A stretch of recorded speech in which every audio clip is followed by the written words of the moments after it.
everybody. Thank you for joining me again.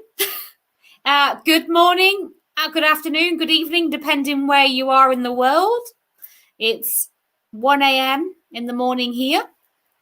So hello, wherever you are. Our next guests are the lovely Connor and India from Paranormal Encounters. So get your questions in for them, and we are going to learn all about them, well, as much as we can. So I will bring them on. Hello from Ireland. Hello. Hey. Guys, how are you? Good. How are you? I'm good, thank you. We have a lady from Ireland watching. Hello. Hi. Quite nice. Late. Yeah, up late, definitely. So, guys, what can you tell us really about yourself? So, anyone that isn't really aware of you guys, can you tell everyone about yourselves a little bit, please? Yeah. My name is Connor, and this is India. And what we do is we film and investigate places, and we have a show on YouTube and Amazon. Called Paranormal Encounters. Yeah, we basically just go out and have a good time doing paranormal investigations, and then we document what happens to us. We don't necessarily try and prove that ghosts exist or anything like that. We literally just film what happens as it happens. So everything you see on in our videos is 100% real, exactly how it happened. Yeah. Which is what I like about you guys, because I have actually watched you. And I love the way that you are with people, you know, when you go into their home. Yeah. Can't remember exactly where. I watched that much stuff. I can't remember where it was, but there was a couple that you were helping. You'd been there before, and you'd gone back there to help them again. Yeah. Yeah, it was a house. You're probably talking about a house in South Carolina. We investigated a family's home. They were experiencing some paranormal activity in there, and India and I have been there three times Yeah. investigation. And each time we were there, more and more of the house's mystery would unravel to us. So yeah, we try to go in places and be as respectful as we can to the living and to the ones that are no longer here. That's just how we believe we should handle things, and we don't believe we should go in places and call things out and be aggressive or anything. Yeah, and you did the Estes method. Yes. So I think we're talking about the same property. Yes, we are. We do that on every episode, but that was the first episode we did it in, I think. Yeah, that's that house, yeah. You're referring to Home Sweet Haunted Home episode. The second time we had went back there, they told us that they had more activity had happened after we had left the first time. And on the second time, India and I decided to try the Estes method. And when we did, we had results that kind of blew our minds and the homeowners, and more to the story of why the house could be, I guess, haunted came about. So yeah, you're definitely talking about that episode. Yeah, it's just that episode particularly just kind of stuck in my mind because of, like you said, because of the information that you were giving and the things that came out with that. Like I said, that's just one that's just stuck in my mind since I've watched it. Yeah, because it doesn't always work, but the information you're coming out with. Well, yeah, the weirdest part was I started saying the word well, and when I was saying it, I just thought it meant like, oh, I'm doing well, I'm fine. Yeah. But the owner said, we have a well outside that we filled in and made it into a fire pit, and we had no idea about this. They hadn't told us about that before. That's what stuck in my mind, was about the fact of filling in the well and everything, and the fact that you brought that out. And because of that evidence, that was the key thing for me, was the fact that you brought out about the well and the fact that it had been filled in and they'd done it and everything. It was just, that's what intrigued me, and that's why it stuck in my mind. Yeah, and now everybody wants us to dig up that well, but of course we can't go to somebody's house and rent a digger and dig up their backyard. Like, that's just silly. Hey, by the way, can we dig up your yard? Do you mind? That was the weirdest thing, though, is that was the first time we ever did the Estes method, and we had so many direct responses that kind of like blew us by surprise, really, because especially about the well thing, and that entire night was just freaky, just from the experiences we had, and it just made us, instead of solving our questions, we just ended up with more questions. Yeah. Like what happened at this well, and with this lady and this guy that we keep getting through the spirit box, and the Estes method and stuff. So it's definitely one of our favorite places that we've investigated still, at least I think so far. I mean, at least for myself. So you've been back there a couple of times since? Yeah. Yeah, we've been there a total of 3 times. The third time we went there, we tried to do some stuff at the well, but not everybody was there for this time. So it was a little bit more quiet for us, which is kind of strange because the last few times we had went there, both homeowners were there, and it was extremely active. And then some of our viewers pointed out that it could be more active with the husband being there, and he wasn't present for the 3rd episode. So the 3rd time we had stuff happen, but we never got a chance to actually solve what happened at the well. Yeah, he seems to be, for me, he seems to be like a bit of a trigger. He definitely is. I think that whatever's there likes messing with him. Yeah. They like it a lot, and I don't know why, but it's like when we went there and he wasn't there, we were doing a portal session, and the word husband came through a couple of times. So I think he has to be there for stuff to happen. That's interesting. They've obviously, whoever's there has got some sort of a connection to him or feel a connection to him, and basically want to mess with him, basically, to put it like that. Yeah. Some way or another. Yeah. So that's quite interesting. In what other experiments do you like to do? Well, we just did a new experiment on a new episode that we have coming out. We actually were asked a couple times to do dowsing rods, and the first time we did this dowsing rod on there from our viewers, we actually had some good results that were actually kind of freaky. I think we just like to have the basic methods, I guess. I like traditional ghost hunting techniques. I think it's a lot more effective and more easily to be able to be controlled than it is when you use some different techniques, I want to say. So I think the Estes method right now and the dowsing rod that we just started doing is some of I don't know. The dowsing rods are really controversial because obviously everybody's like, you're moving it. But in the episode, people will see, like, the camera's on my hands, so you'll be able to see my hands, that they're not moving. And we just, I don't know, we're trying to go back a little bit now to more of the historic methods. So one thing that hasn't made it into any episodes, but one thing that I started using is a compass. I haven't had any luck with it yet, which is why it isn't in the episodes, but that was one thing I started using. And we're just trying to, go back to the old-fashioned techniques, because everybody else seems to be doing, like, the Kinect cameras and all the high-tech stuff. Yeah. And we don't have a lot of that equipment, so we're going the opposite way a little bit.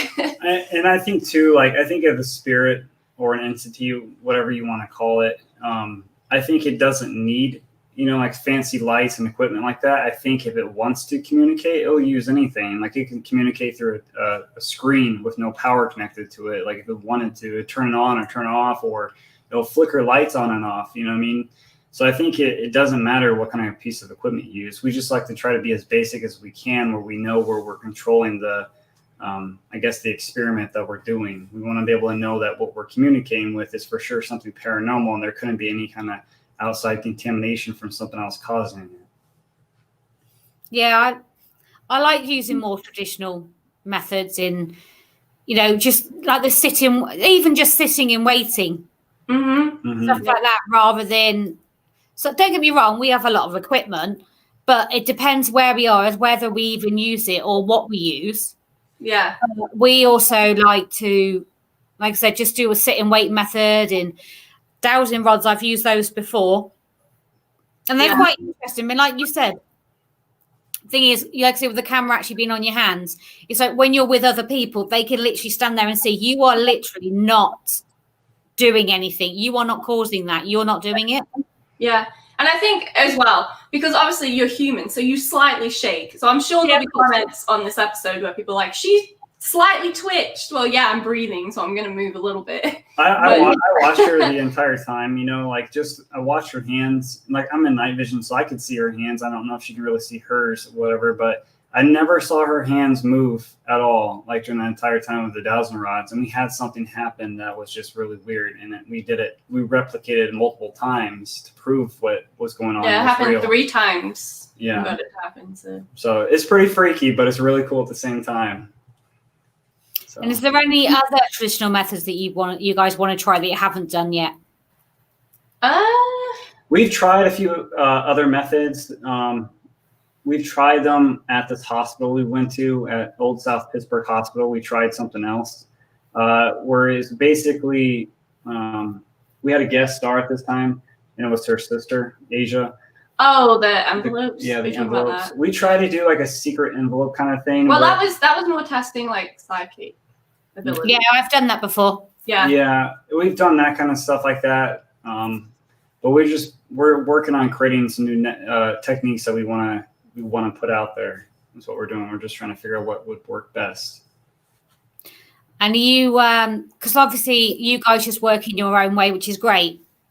Because, no offense, a lot that are out there and doing YouTubes and Amazon and stuff, they tend to pretty much do the same sorts of, some of them the same sort of things, the same sort of kit all the time. And I think it's great the fact that you are going back traditional and you do use different equipment, but you mix it up a bit. Mm-hmm. Mm-hmm. That's what we try to have, at least one segment per episode where we mix it up a little bit, which is what we did with the dowsing rods this episode. And what did we do for Whispers Estate? I can't remember. Well, that was just weird on its own. So there's so much. Tell us about that. What's that place? Okay, Whispers Estate. Whispers Estate, for anyone who doesn't know, is a house that's extremely haunted in Mitchell, Indiana. The most haunted place we've been, I'm sure. I've known about it for years, but I had never really thought about it being an actual episode of Paranormal Encounters where we would actually go there and investigate. And it so happened to fall in our laps to be able to get the opportunity to do so. And people claimed throughout the years that this place is demonic, that people get scratched and dark energy, what have you. And we ended up going there to figure out what was going on in this home to be causing something like this. And we kind of, I guess, shifted. India and I don't like to approach anything demonic or evil. And all my years of doing investigating, I've never experienced something demonic or evil. And I don't feel like that is something that is out there, because I've never really experienced it. You know what I mean? I go in places with good intentions, and that's what we did with this place. And when we went to this place, we got the story of a little girl who passed away tragically at this home. And we were kind of blown away about how active this place was. We walked in the door of this house, and the moment we walked in, things were going on. Even before we were even filming for the show and doing our investigation, we felt like things were watching us. We had movement, things following us around when we were shooting B-roll footage of the house for the show. It was just really freaky, and just our experiences at that place, people can see it in the episode. We were blown away towards the end of the episode about something that happened in one of the upstairs bathrooms, which was just freaky. So yeah, I don't really believe in demons, but that place, we did the Estes method, and I was locked in the scary closet, and Connor locked me in there and didn't tell me that he'd locked the door. And he was asking the questions, and I was just saying what I was hearing, and I'd never heard stuff like it, but it kept saying words like demon, cult, witch, like just all these crazy words. And so I was saying them, and Connor was like, what is going on? Because we've never talked about demons ever on the show. Yeah. So it's a weird place. And a lot of the history isn't documented. It's just like stories. But I think if whatever is there, if the history, because there's this whole story about a little girl who had a Christmas tree fall on her, and it was lit up with candles, and it burned her so bad that her father was a doctor and gave her a lethal dose of morphine to kill her because he didn't want a badly burned daughter. And that isn't documented. It's a story. However, there are burn marks in the house, so you can see burn marks. Mm-hmm. But I think if that didn't happen, whatever is there is taking that story on and pretending it did happen, because we got the girl's name Rachel very clear in that episode. So And we got what sound like, some people say it sounds like a whistle, but this thing went on for a while. It was definitely it. We got a little girl screaming throughout the entire place. We were saying, and we just had something scream. Yeah, she went on and on and on. Like it wasn't just like, oh, did you hear that scream? It was continuous screaming. And I'm sure people will disagree with us about the demonic stuff and things like that for demons, but I mean, it's just our opinion, and especially since something like, for as long as I've been doing it, I haven't experienced anything like that. So I know that there's bad things out there, obviously, with good things and balance out each other. Yeah. But I think the TV shows out there right now just put too much of that stuff out there. And I think a lot of people think that's common. And I don't think that's as common as people think it is to run into something like that. Yeah, there was a conversation earlier today that I had with Patty Negri. And it was a subject that was brought up in the comments. And she said a similar thing about demonics in possessions and demons and so on. And she just said, like you just said, that there is a balance. There's positive, there's negative. You put out negative, you receive negative. So, and at the end of the day, with spirits, go whichever way you want to call them, everyone says different. You had positive and negative in life. I'm a working medium, so I always say to people at the end of the day, whatever you're like in life, you are in death. You're not going to change your personality because you've passed on. Don't get me wrong. Some people might have regrets and be remorseful for different things they did in their life. But you can't completely change as a person because your soul has left your physical body. Yeah. That's what my mum always used to say. If they were nice in death, they'll be nice. Or if they were nice in life, they'll be nice in death. But, yeah. It's funny, moms always say that. Yeah. Yeah. I think it's like it's weird, but it's a mom thing to say, isn't it? Yeah, and my mum's the one who got me into the paranormal. So yeah, I was going to ask you both about that. How did you both get into it in the first place? Were you into it before you met, or how? Yeah, definitely. I got into it when I was really young because my mum used to tell me about this experience she had when she was young, and she went to Berry Pomeroy Castle, which I think is in Devon. I'm not entirely sure. And she saw a woman floating in one of the towers there. And basically there's this whole story to it. But the gist of it is there was supposed to be a curse where if you saw this woman, somebody in your family would die like within 2 days. And then one of her aunts died within 2 days after seeing this woman. So I'd always had that story in my head. And then I used to watch like all the ghost shows when I was younger, and I thought, yeah, this is really interesting. I want to see a ghost. So that's how I got into it. But how did you get into it? My family has always been interested in spooky stuff. My mom and my aunt have grown up around in a haunted house growing up, and Halloween season as a kid was always my favorite time of the year. I never cared for Christmas or my birthday or anything like that. I always liked the spooky season and ghosts and just ghost stories and scary movies and ghost hunting shows. And I mean, my interest really started in high school, really, when I went out to Waverly Hills Sanitarium with some friends and we captured some stuff and experienced some really weird stuff. But my interest has always been since I was a little kid. I've had an experience in the house growing up or whatever. I experienced something come out of a closet when I was a kid, sleeping in my room. And since that night, it freaked me out. And then I guess my interest just grew and grew more and more into the paranormal since a child. Okay, we've got a few comments coming in. Here we go. Well, questions, I should say, not comments and questions. So first question, do you both believe in ghosts and the afterlife? Yeah. For myself, I do. Okay, so I think I believe more now than when I started doing the show. When I started, I don't know, I call myself a skeptic. I wouldn't call myself... I was going to say, were you more skeptical until... Yeah, I wouldn't call myself a skeptic anymore after the amount of stuff I've witnessed. But I still don't know if what we're experiencing is dead people or if it's some sort of like time glitching or if it's another dimension or what it is. It's really, I mean, it's something we will never know. I like to think there is an afterlife because it scares me to think otherwise, but I don't know is the answer. I mean, when I first started this, to be honest with you, I just did it as a documentary, and my experiences were so crazy over 3 days of doing that I continued to do it over the years.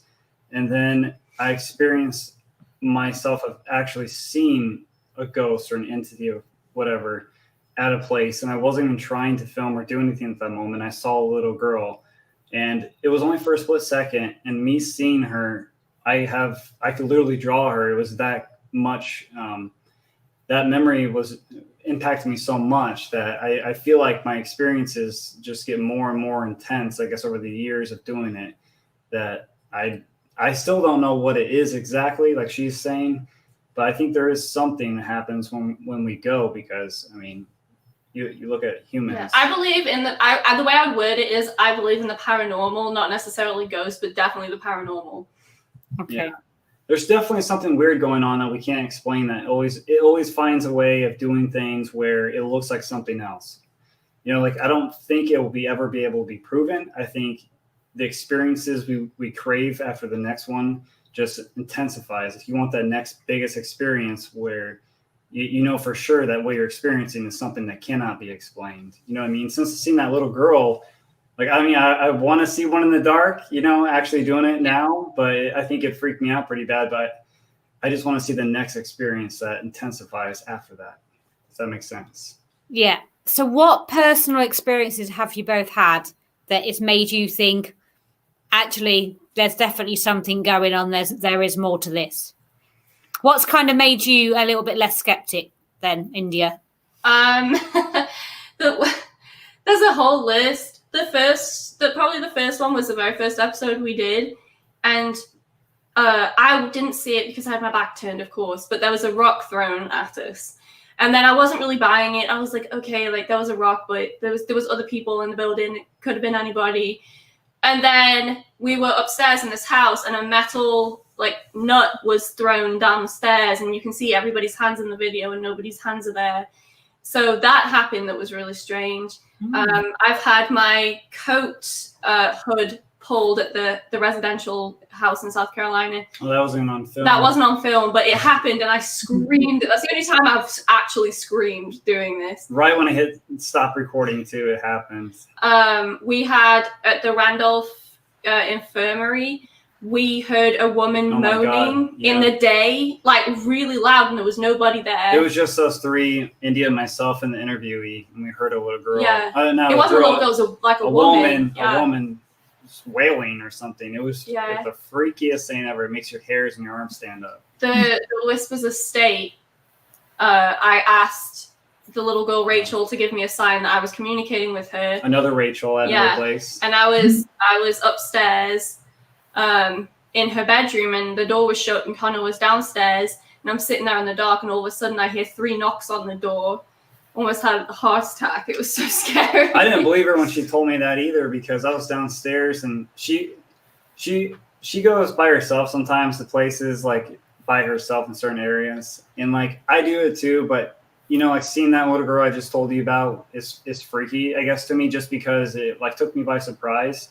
So I think my biggest fear is actually, like I just said, seeing that sort of similar situation again in the dark by myself, because I don't know if it's a human, or if I'll know for sure if it's an actual person, because it's nothing more scary than running into an actual ghost as a real person in a haunted place in the middle of nowhere. You know what I mean? Yeah, I know what you mean. Unfortunately, I do. Yeah. Well, maybe it's fortunate. I shouldn't say unfortunate, because it's what we do, isn't it? It's why we do it. Denise says, where can we find your show?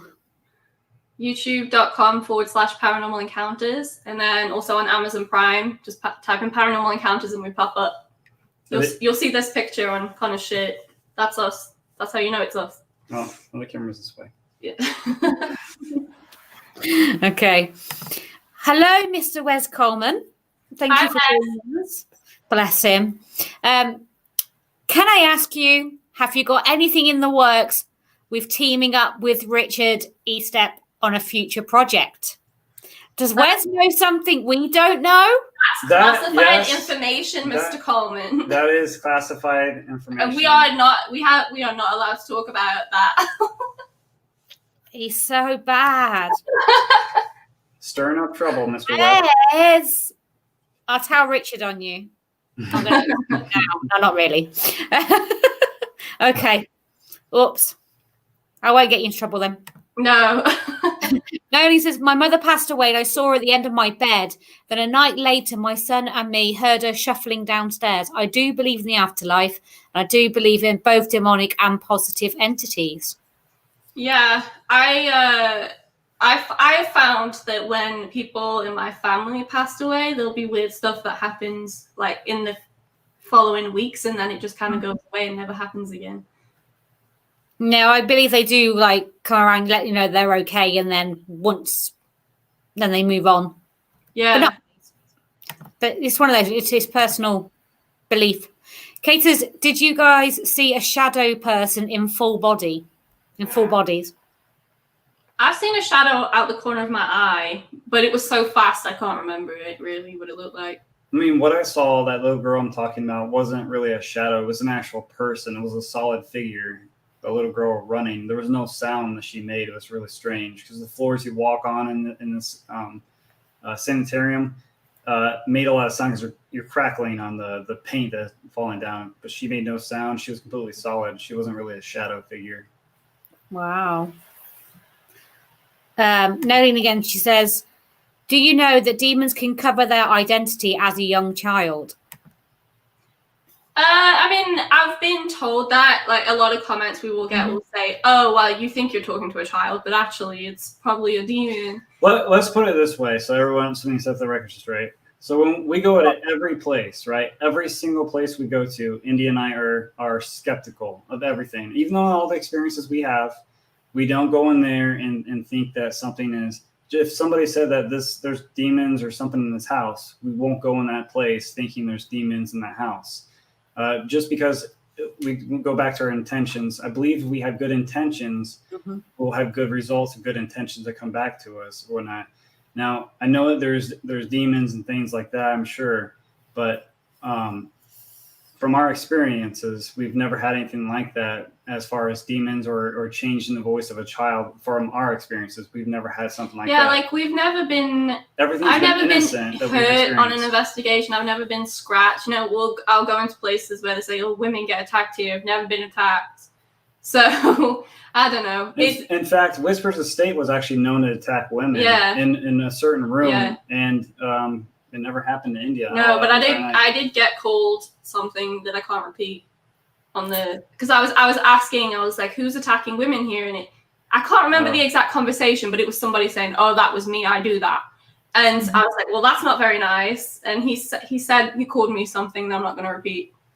Yeah, funny enough, I'm normally the person that gets that whenever we go out anywhere. If there's someone that doesn't really like women, doesn't matter how many women are there, it always tends to be me that gets abused. I don't like so much, apart from when it comes through the portal and they actually use your name, then that's personal. No, I don't like that. Anyway, we're not talking about me, we're talking about you. So Wes is apologising. Basically, you had no idea. You made a mistake. Yeah, bad Wes. That's all we're saying. So you showed your T-shirt earlier. So anybody that's interested, you do have your own merchandise. Yes, ma'am. Can I actually ask you before I start talking about what merchandise you do and everything? Yeah. Who did your design?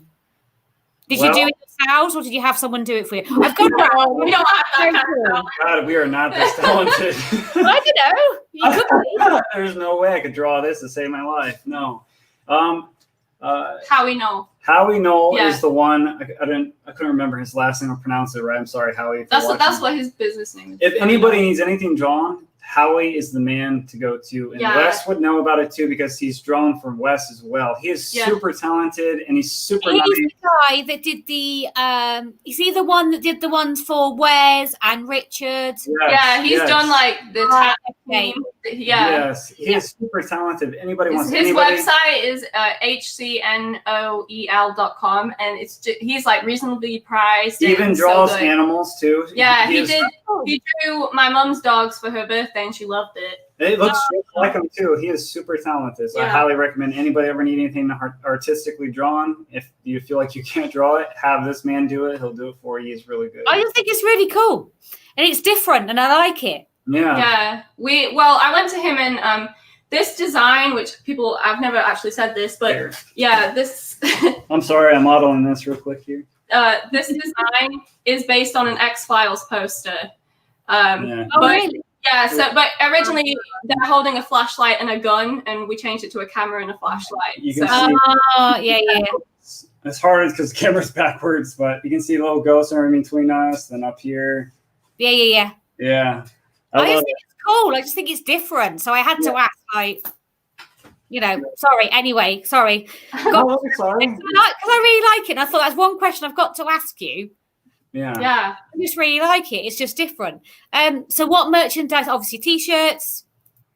We've got what do we have? We have super cute little doggy jumpers, doggy sweaters. It was inspired by our Benji back little here. Benji right here. Benji. Yeah, I had noticed in the background there. Our little Scooby-Doo. We have so our most popular shirt says "This girl hunts ghosts." That's our most popular. I like that one. Yeah, and so we made a dog version that says "This dog hunts ghosts," and we've recently made a version that says "This guy hunts ghosts," so your whole family can wear them. Hey, so got one for everybody. Yeah. So, if people are interested in your merchandise, where do they get it from? To be honest with you, I'm not sure of the link top of my head, but it's on our YouTube. Yeah, if you go to YouTube, there's a. So if you're on the YouTube channel, I'm sorry. It's all right. It's because the light went, and I was like, "What's going on?" Oh, he's trying to open the tab up to find the URL. I was gonna. Oh no, it's fine. We can pop it in the links after. We can pop it in the links after if anybody's interested. It was just that I was interested, so I was just asking. No, it's on Teespring. If you just type in Paranormal Encounters Teespring, it'll come up. Yeah. Okay, cool. Oh yeah, I use that actually. Yeah. No one wants to know. Have you ever heard of any of the haunted places over here in Ireland? Yeah, some castle? That's some castle. It's Ireland, but yes, I have. I can't think off the top of my head. We want to do some investigations overseas, but then COVID happened. Yeah. So if COVID ends and we're able to, I want to go to the UK and England I'm sorry, that's the same thing. Ireland. All right. Investigations out there. Would it be Leap Castle? Yes, that's probably one. Yes, I think that is what I'm thinking of. Yeah. Yeah. Yeah, because it's been on a couple of episodes over there. So different I won't name names, but it's been on a couple of different TV shows over there. So that's normally the one that everyone wants to do. Actually, it's one of the ones I want to do. I want to go to Ireland too. Yeah. I'd love to. We should all just go together. Let's do it. Let's just all go. Yeah. So next weekend, tell me about this marathon you're doing.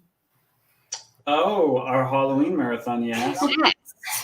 So we have basically a marathon of all of our episodes starting at noon. That should be Eastern time. Eastern time, United States. Yeah, Eastern Standard Time. Yes, and after that's finished, at 8:00 that night, we are doing a live ghost hunt. I don't know if you want to say the place, but do you want to? Should we say it? We can and say why. Should we we'll give you a little exclusive. So I tell you what, to be like, we've had exclusives today from. It's great. I'm like, I'm loving this because we're getting all these little exclusives from all these different people. Yeah, we weren't going to announce it. We were just going to show up and do it. But the place that we're doing it is my parents' house, which is where I lived as a teenager, where we've had a lot of strange happenings. My parents have had strange happenings, and they're still going on. Quite recently, it's been amping up quite a bit. So that's where we're doing it. And a lot of people have asked us to do an episode there, which we just haven't done yet. So that's why we're doing our investigation. There's some weird stuff that's been going on, mostly I think to your mom. It's something that happened recently. There's a lot that's happened recently. Yeah, with the clothing, the hanger. Yeah. I'm talking about the hanger. Yeah. There was a clothing hanger that picked itself up off of the rack. rail and clattered on the floor when there was nobody there. Another thing was my mum was standing in the bathroom and she saw my dad walk behind her, and so she turns around and says, "Ian," and he's like, not there. And so she's like yelling in the house for him. Turns out he was at the bottom of the garden. So yeah, just a lot of weird happenings that have been going on. Wow. That's cool. I want to go too. Yeah. You can all come. Oh, thank you. You can all come to my house. I will bring you to Kinnity Castle and Hellfire Club, which are haunted. Oh, that's the Hellfire Club. Yeah, that's the other one. I've heard of that one. Sorry. No, do apologize. Oh, yeah, that's another place that's come up. I've seen that on different episodes that I can't even remember what it was I've watched it on, but that has come up before as well. Mm-hmm. So what else have you guys got coming up? Have you got anything else that we need to look out for, like dropping a new episode tonight? Okay, so that wasn't really we wanted to do it earlier, but it was just a heck of a week. We do have a new episode come out tonight. We finished it late in about 20 minutes. Yeah. Late morning we finished it. So it's basically we traveled to Savannah, Georgia, and the hardest part about doing our show was finding locations that are not crazy expensive, So we found a place in Savannah, Georgia, that has never been filmed for its paranormal activity. They've had activity, I guess, throughout the years, 30 years, I think they told us. Yeah, they had BBC Radio go in there and do a ghost hunt. But it's not very common to do ghost hunts there. The Savannah Theatre. Yeah, the Savannah Theatre is not common to do it. So we were very lucky and fortunate. There's been some very famous people who have performed there and have been there. Woodrow Wilson did his famous speech there. Oscar Wilde. There was John Wilkes Booth. John Wilkes Booth, who assassinated President Abraham Lincoln, performed there, and his brother. And quite a few people, actually a lot of people, actually. You can see that in the episode. But we have a new episode come out tonight at 9:00, actually. Wow. Yes, literally very soon. Yep. I'm just asking to look you guys up. How can she find you on YouTube? So I'm just typing in Paranormal Encounters for her. Yeah. So, you see this cartoon? That's what you need to be looking for to find them. Oh, hold on. I've just done that, and then I've lost all my everything is gone up the screen. Where says, have you ever been to any old prisons, or why am I putting the screen? Have you ever been to any old prisons, or would it be something you're interested in? We have been to a very old prison. We went to one this summer that just happened. We went to 2 jails this summer. Right? Oh yeah, we did. We went to 2 jails. Is that busy? You can't even remember where you've been. No, this year. This year's been crazy, right? With It's been a weird year, hasn't it? So my memory is just kind of like flat this year. You know what I mean? Yeah. But the one I'm talking about, we went to a jail where the famous American gangster John Dillinger made his famous escape from, and that's what he's well known for. Crown Point Jail. There was a tornado. Was it a tornado? Yeah, there was a tornado that was coming 10 minutes from us, right as we were getting ready to start our investigation. So, wow. Yeah, we've been to a couple jails. There's one in particular that we want to go to, not a jail, but prison. Yeah, a prison that's not too far from us. Eventually, we'll get there. And is there any places that you haven't done that you really want to do? A huge list. Yeah, the list is growing. People sending us locations, and we don't like to necessarily go to well-known places. And the reason why is because we like to go to places that haven't really been done before, and that's what was the beauty of the haunted house that we talked about earlier in this. In South Carolina, is we like to find places that are unique. We find that the lesser known places are usually the most active ones. Yeah. Because I feel like maybe the activity can get a little bit tired with some of the really, really big ones. We still like doing them, but we like to look for ones that haven't been done before. Mm-hmm. But yeah, there's quite a few that I would like to do. some of the big ones, like I want to do Melbourne Manor. You've been there, I haven't. Yeah, Melbourne. I've been to Melbourne Manor. That place was kind of really freaky. Where else? I'm trying to think. There's like I don't know. I can't think off the top of my head, but there's a long list. Where we live at, we have to drive pretty far to go places. Yeah, we do. Okay. Thank you, Howie. Howie, we told people about your drawing. Anybody wants to go drawing? That's Howie. That's the man behind the design. That's the man. Look, I summoned him. There you go. Actually, I've got a habit of that. I'll mention someone, and they will pop up in the comments. It's really weird. Mm-hmm. And it's not just today. It happens quite often. I'll mention someone appear in the comments or something. Philip Jones says, if you could investigate anywhere in the world, where would it be? Oh, God. I would quite like to investigate definitely the Edinburgh Vaults, but also Alton Towers, because I grew up in Staffordshire and I always used to freak out when I would go into that castle. It always made me feel really creepy, and I would just love to go there just because I grew up there, and that's a place that I think would be great. I mean, there's a lot of places, but I used to live in Las Vegas, and I've always wanted to investigate one of the casinos that have been there for so long. Like, for example, the Flamingo Casino. I would love it if no one was there and I could investigate some of the original areas of where the casino first started. I think no one's really done that, and no one can do that right now, but I think that'd be kind of really cool and unique to see if something could happen. Okay. This is Higgy Pop. This is Steve Higgins. He was our first guest yesterday morning now, because obviously still awake. Yeah, to think about that for a minute. In the UK, obviously. Mm-hmm. Going back to something you mentioned earlier, he said I'm in delay, he said, bless him. People often say demons pretend to be children. What about human ghosts pretending to be demons? Oh, yeah, I'm sure that happens. I'm scared. Yeah. I mean, kids can be mischievous too. Like, they can try to be scary, I guess, to people up to scare, like he's saying. I agree with that. Yeah, I think if they want to get your attention, they will. Mm-hmm. If they, that's why I think some of the lesser known locations are good, because it's not like the whatever's there's bored with scaring people every night. It's, I do think that there are. I think that what I heard at Whispers Estate when I heard the word demon, I don't think it was a demon. I think it was just somebody messing around to scare me off. We never felt threatened at the places that we go to that say that they have this dark energy there. We don't really ever feel threatened. I mean, it's scary because you're in the dark and you can't see anything. But I mean, other than that, though, like, we've never felt intimidated like that, I guess. You know what I mean? Yeah, I know what you're saying. So, guys, your episode drops tomorrow for us, later today. I don't even know what I'm talking about. Later this morning. In 15 minutes. In like 15 minutes. 17 minutes. Yeah.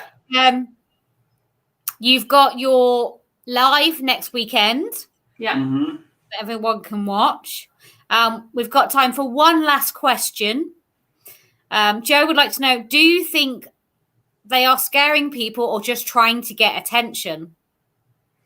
I think if I was a ghost, I would want to scare people. Just because it's probably fun. I think it's a mix of two. I think, and we talked about this in our episode. I think that's coming out tonight. I think sometimes they just want to get heard, I guess, because you can have all this crazy, weird stuff happen in locations, but I think they just want attention to maybe get their story told. Like, some people go in there and they may not try to get their story. And I think a lot of those spirits or entities just want to be heard, I guess. You know what I mean? So yeah. They're just trying to get someone's attention, I think, is what it comes down to. Yeah, 9 times out of 10, that's what it is. It's just attention more than anything, and that's what you're there to do. You're there giving them the attention that they crave sometimes, because sometimes they may have something they want to share with you. Mm-hmm. And I think it caters to certain people too. I think sometimes certain people are meant to experience certain things. Because a lot of people say, I don't believe in ghosts because I've never seen a ghost. But I think it is all relevant to their timing, I guess. You know what I mean? Not everybody's meant to see it, but some people are. And I think there's a reason to everything to why they experience certain things. Yeah, I believe that too. Right, guys. So thank you very much for joining me. Thank you so Thank much you for having us. Yeah. You're very welcome. So check these guys out, YouTube or on Amazon Prime, Paranormal Encounters. Look for that amazing design. Yep. You can't miss it. Very unique. Yeah. The artist is in the comments. If anybody wants anything, give him a shout. So I say thank you very much, guys, for watching. Thank you for taking part. It's very much appreciated. My next guest is Michelle Ruse.